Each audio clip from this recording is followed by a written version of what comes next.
안녕하세요. 티프스 코리아의 신동일 대표입니다. 세상에, 아니 우리나라의 각종 인터넷의 유튜브 방송을 보면 이 단열재나 자기 업체들의 좋은 점 홍보하는 것들이 되게 많아요.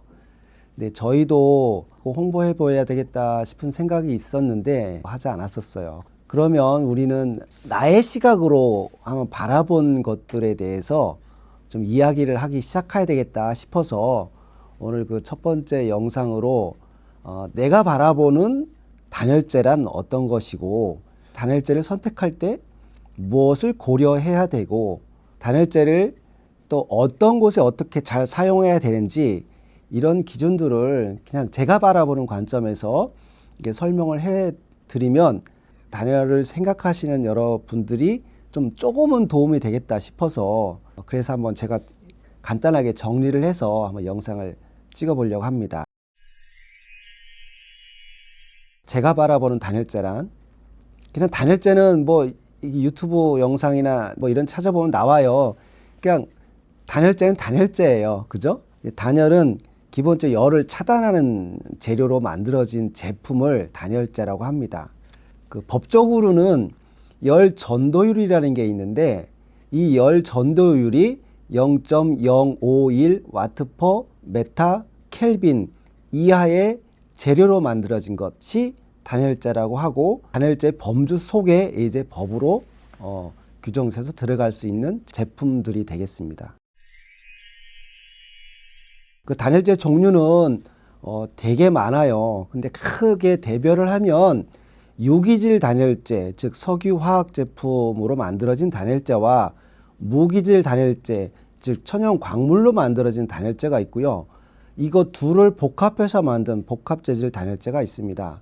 시중에서 가장 많이 보는 것, 즉 스티로폴이라는 EPS 단열재, 그리고 압출법 보온판 단열재, 또 폴리우레탄 단열재, 폴리이소시아누레이트라는 그 PIR 단열재, 그리고 PF 단열재, 뭐 이런 종류들이 좀 있고요. 또 무기질 단열재는 그 천연 광물로 만들어진 거에서 미네랄 울, 즉 그 안면이라는 단열재가 있고요. 또 유리로 만들어진 그라스울 단열재가 있습니다. 7, 80년대 옛날에는 성면 단열재라는 것이 있었지만 1990년대에 성면이 사용 금지 제품이 돼서 우리나라에서는 철거하지 않는 이상 성면으로 만들어진 제품은 이제 더 이상 없고요. 그리고 유무기 복합 단열재가 있는데, 즉 열반사 다층고조 열반사 단열재라는 그런 제품들이 있습니다. 그래서 각각의 단열재는 종류 되게 많지만 각각 특성에 맞는 단열재를 선택해서 사용하시는 것이 건물에도 좋고 또 사람에게도 좋다라고 저는 생각을 합니다. 그 단열재 일반적인 특성을 정리를 해보면, 유기질 단열재는 우선 만드는 게 비교적 쉬워요. 그러니까 석유화학 물질로 만들기 때문에 다양하게 만들 수가 있고요. 대신 또 인간의 그 몸에 좋은 것도 있고 나쁠 수도 있습니다. 또 특별한 공법으로 만들어서 굉장히 어려운 부분도 있어요. 특히 PF 같은 경우는 그 상당히 세밀한 공정을 거쳐서 만들어지기 때문에 석유화학 제품이기 때문에 불에 타기가 쉬워요. 그래서 이런 화재에 좀 강하게 만들 필요성이 자꾸 대두되고 있고요.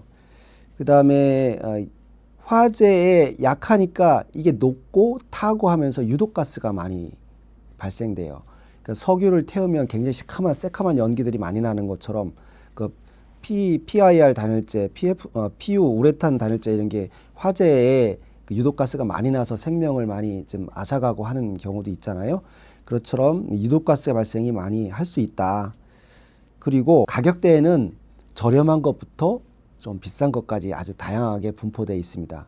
저렴한 것은 비교적 낮은 성능들, 그리고 비싼 단열재일수록 고가의 좋은 성능을 내는 그런 단열재가 있고요. 그리고 유기 단열재는 햇빛을 보면 빨리 열화돼요.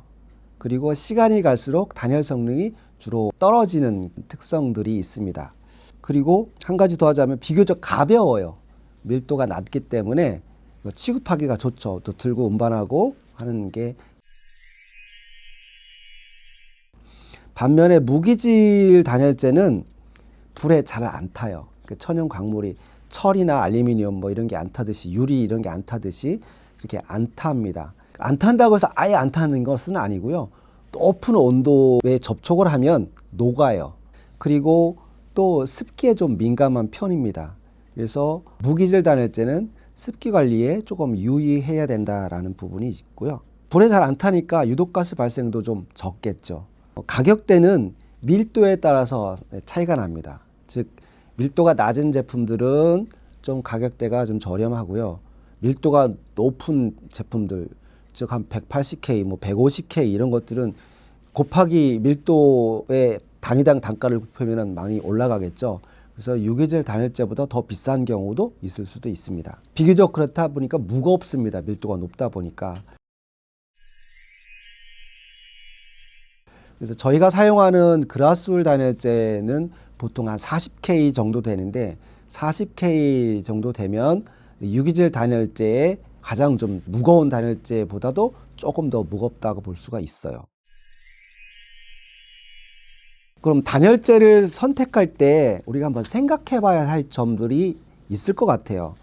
성능 좋은 단열재라고 막 쓸 수도 있지만 그렇게 하면 건물에 오히려 악영향을 끼칠 수도 있고 또 인체에 유해한 환경을 만들 수도 있기 때문에 그런 부분들을 우리가 좀 생각하고 쓸 필요가 있을 것 같습니다. 예를 들자면 이런 거죠.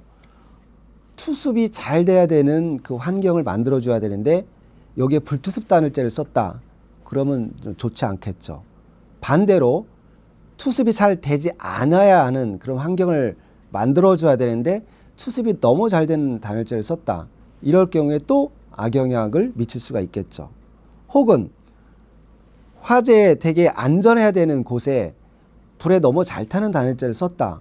이것도 문제가 생길 수가 있겠죠. 그리고 온도에 민감한 부분이 있어요. 즉 뭐 60도, 70도를 넘어가면 안 되는데 그 환경이 넘어가 버릴 수도 있다라고 하는데 그 온도에 민감한 단열재를 쓰면 변형이 생길 수 있겠죠. 또 두께 민감한 부분이 있을 수 있어요. 건축물 외장을 하면서 내단열을 하면서 얇게, 가급적 얇게 써야 되는데 두꺼운 단열재를 쓰면 경제적인 손실이, 사용 공간에 대한 줄어드는 그런 손실이 발생할 수 있겠죠. 이런 부분을 생각해서 단열재도 선택해야 된다라는 거고요. 또 하나 좀 고려해야 될 게 있어요. 이거는 마감재와 함께 생각해야 될 부분이 있습니다. 즉 단열재 위에 어떤 마감재를 붙이냐, 그러면 마감재와의 접착 성능이 좋은 단열재를 써야 되고 그렇지 않다 그러면 자유롭게 쓸 수 있겠죠. 그리고 또 마감재가 건식이라 얘를 단열재를 뚫고 뭔가를 설치해야 된다고 하면 뚫리면 안 되는 단열재를 쓰면 안 되겠죠. 예를 들어 진공 단열재 같은 경우는 거기다가 이렇게 화스너를 달면서 뚫어버릴 수가 없잖아요. 그러니까 그런 부분을 좀 생각해야 된다. 또 하나는 복잡한 형상이 있어요. 단열을 해도 그 구조가 복잡해서 단열재를 그냥 오려서 붙이기가 너무 힘든 부분이 있어요.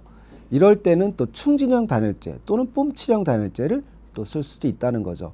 이런 단열 위치에 따라서 또 마감재에 따라서도 단열재를 선택할 때 고민을 해야 돼요. 그 지붕 같은 경우 있어요. 제가 도면을 보면서 많이 아쉬워하는 부분인데요. 역전 지붕, 특히 평지붕 같은 경우에는 물에 아주 민감하거든요. 그 물에 민감한 단열재를 쓰면 안 돼요. 또 흡수율이 너무 높은 단열재, 이런 것들은 쓰면 안 됩니다. 흡수율이 아주 좋은 단열재를 쓴다. 이거는 망하자는 거죠. 단열을 포기한 것과 마찬가지입니다. 단열 성능은 기대할 수 없는 거죠. 이렇듯 적용 위치, 또 내단열이냐 외단열이냐, 또 물에 민감한 부분이냐 또는 물속에 있느냐, 아니면 습기 유입이 많은 이런 지역에 단열을 하느냐, 이런 부분에 따라서 단열재 선택할 때 많은 생각을 하고 각각 특성이 맞는 단열재를 써야 한다고 저는 생각합니다. 추가로 생각할 것은 우리나라뿐만 아니라 글로벌하게 지금 그 기후 환경에 대해서 생각을 하게 돼요. 즉 단열재를 만들어낼 때 어떤 가스를 쓰느냐, 또 얼만큼 에너지를 쓰고 있느냐, 이것도 굉장히 중요한 이슈 중에 하나예요. 그래서 단열재를 만들 때 이산화탄소를 얼마큼 배출하느냐, 또는 HCFC 뭐 이런 지구 환경에 유해한 지구 온난화 지수가 높은 이런 가스를 사용하느냐, 이런 것도 우리가 단열재를 선택할 때 고려를 해야 되고요. 이게 결국 우리 인간을 이롭게 하려고, 사람이 조금 더 나아지려고 이런 단열을 하는데, 결과적으로 사람에게 피해를 주는 단열재를 쓰면 이것도 좀 생각해 볼 필요가 있겠다라는 부분이고요. 그 다음에 재활용성이에요. 처음에 단열 시공할 때에는 비용이 좀 적게 들어갈 수도 있겠지만, 향후에 폐기할 때 건물이 천년만년 가는 게 아니기 때문에 폐기도 고려를 해야 됩니다. 폐기할 때 재활용할 수 없는 단열재라든가, 혹은 폐기 비용이 너무 많이 드는 단열재라든가, 혹은 폐기할 때 이산화탄소를 엄청 많이 써야 되는 단열재, 이런 것들은 좀 생각해 볼 필요가 있다라는 겁니다. 그리고 콘크리트에 어떤 뿜칠하는 단열재나 어떤 뿜칠하는 단열재도 정말 필요한 곳에만 써야 되겠다. 나중에 재활용할 때 이거는 재활용이 불가능할 수도 있다라는 거죠. 그래서 그런 재활용성도 생각해 봐야 되겠다. 그리고 재활용할 때 이것을 녹여서 다시 원상태 회복해서 다시 뭔가 만들 수 있는 이런 것들, 진짜 심각하게 우리는 고민을 하면서 단열재를 사용해야 되겠다라는 거죠. 그 다음에는 이제 인간의 안전이겠죠. 즉 화재, 안전한 제품들을 가급적 썼으면 좋겠다라는 겁니다. 화재 시에 단열재가 타갖고 유독가스 발생하고 화재가 확산되고 이래서 피해가 더 커지는 것, 이런 것들은 비용을 떠나서 이제는 인간에게 유해한지, 또 미래 세대에 이게 도움이 될 것인지, 그들에게 짐을 넘길 것인지, 여기서 우리가 해결할 것인지, 이런 부분까지도 환경성도 깊이 생각해 볼 필요가 있을 것 같습니다. 제가 바라보는 단열재입니다. 단열재의 그 종류별 또는 뭐 특성별 이런 것들은 아마 인터넷을 찾아서 보시면 내가 원하는 것들은 다양하게 다 보실 수 있습니다. 근데 그것을 통합적으로 어떻게 선택할 것인지, 아니면 어떻게 쓸 것인지, 이런 부분을 생각하는 것은 판단 영역이 좀 쉽지는 않은 것 같아요. 그런 부분에서 제가 바라보는 관점에서 오늘 정리해서 한번 소개해 드렸습니다.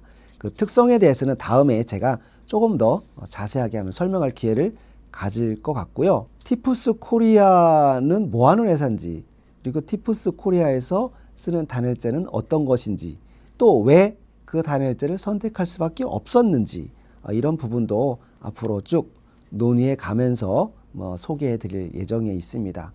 기대해 주세요. 오늘은 여기까지 하겠습니다. 감사합니다.